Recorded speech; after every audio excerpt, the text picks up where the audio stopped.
Fantastic. So every day out of this pandemic, we are not supposed to be used of that particular word. We've been showcased with datas. The data is there around, and then every now and then, when you wake up in the morning, and then before you go to sleep, or in the evening by 7:38, my dad shows the statistics of how much numbers been increased in our particular state. I've been a person who never listened to news, started peeping into it and looking what is so happening around us. And it's so dramatic these days. So, in line with that, beginning of this year, I got introduced to this particular book, How to Lie with Statistics by Darrell Huff. So I picked this one, and then I have, I took this book out of curiosity that my professor have suggested that if you wanted to dwell into quants and then wanted to appreciate most of statistics in a lighter way, out of not believing that stats is not the world, I took this book and then started reading. And one for one good thing about this book is that when you flip through the pages, every few every few chapters, like every chapter will have a kind of a diagrammatic representation of what the author is intended to say and convey.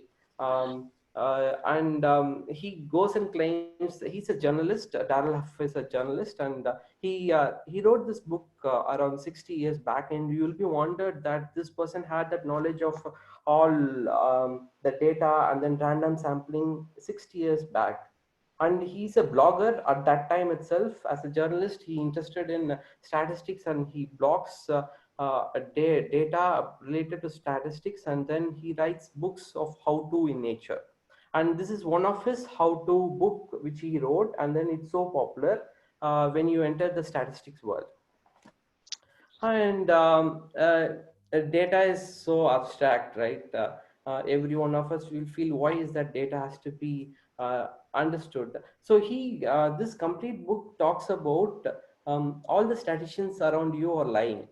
And it starts with that premise, and it also ends with the same premise. And that's what hooked me into this book. If you don't like data at all, you'll completely enjoy this book. Why I say that?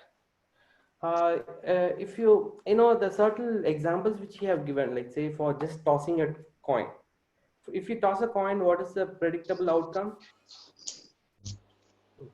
Either Two. head or tail. Head or One. tail, right? He comes with four possibilities. It can be either head or a tail, or the coin is in exact middle, or the fourth one is the ultimate one, where the coin has been took by a um, bird which is flying. So you never have predicted that outcome, right? He comes with the thought process that data is always been showcased to make us feel, or how it's more depend on the presenter than the actual reality. And that's evidently it's happening around us today. People say that 60,000 is the mark beyond which there will not be any more life losses, and now they claim that it's 2 lakhs. The data is shifted in the western region, where the presidential election is around the corner in US this December, and then to claim that every other possibility, people are wanted to catch uh, present the data in a much better way to tell that there's no need of a panic. But sad truth is that the data which has been derived is totally based on the random sampling which was done, and then based on the sample, and then the bias, and then how it is presented. So to get to understand of this jargon words like random sample, bias, this book gives us down to earth situations and scenarios. Let's say, for example, if we are seeing a graph can be seen by it again depends on the y-axis, where what was the time duration with which we are seeing the data.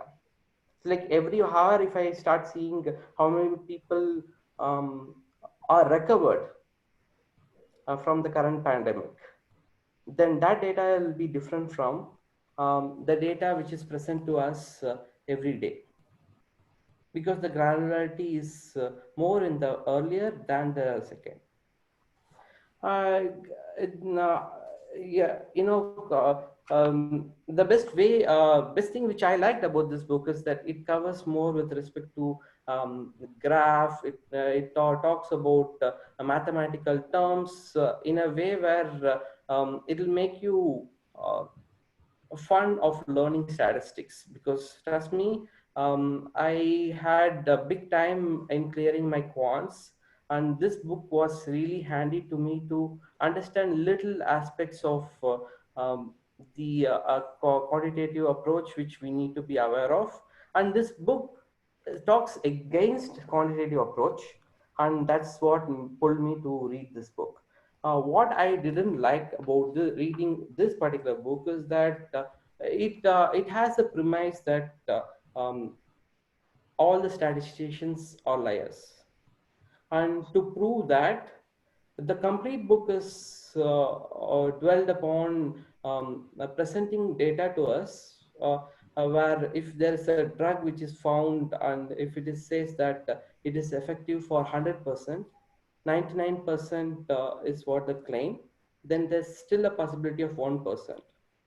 Over the period of time when I'm flipping through this book, I started understanding, okay, this book is all about the wrong facts which is being given to us. So it's going to talk more about it, and eventually that's what been comprised in this book. But the differentiating factor is it doesn't talk about the biases. It gives case studies which has been referenced, and you can further check on those, where I could see that eventually the paramedical uh, companies where it was mentioned in this book is indeed was a news during that time. Since the author is a journalist, he wants to present all the data which he collected in a way to make thought provoke us to understand and to have a different perspective, because those days statistics was considered as a miracle, and to disclaimer, he had wrote this book, and today we are seeing that is reality. This is what I wanted to present to you, and uh, happy reading. Thank you.